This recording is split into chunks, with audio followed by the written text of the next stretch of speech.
Hello guys, welcome to my mini vlog. At alas 11 nga ng gabi nang magutom si YP at mag-aya na kumain sa labas. At eto nga, buti na lamang ang bagong bukas na McDonald's dito sa Sample, Sampalay City of San Jose del Monte, Bulacan ay open 24 hours.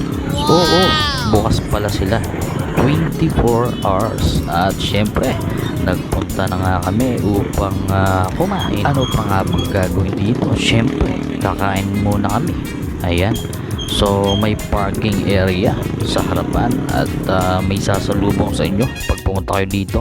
Sasalubongin kayo ni Manong para lagyan ng karton ang inyong motor kahit hindi umuulan, diba? Hanep.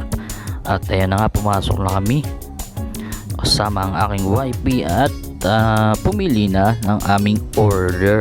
Yan, so ang sabi ko, French fries ang gusto ko, at syempre burger, ang walang kamatayang burger, hindi mawawala yan. Syempre umorder na si YP sa kanya, umorder na siya ng spaghetti. At syempre ang drinks namin ay dahil walang coke ay pineapple juice na lamang. Ayan, so ang tagal niya umorder, diba? Naiinip na ako, gutom na ako parang ako yung gutom na gutom.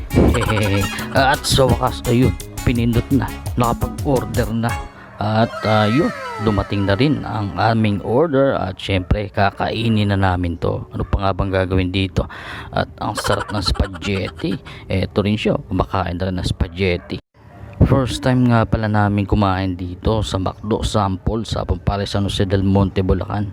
At ito nga'y matatagpuan malapit sa Kadiwa. Ayan, so sa mga nakakalam na Kadiwa, matatagpuan nyo to dito.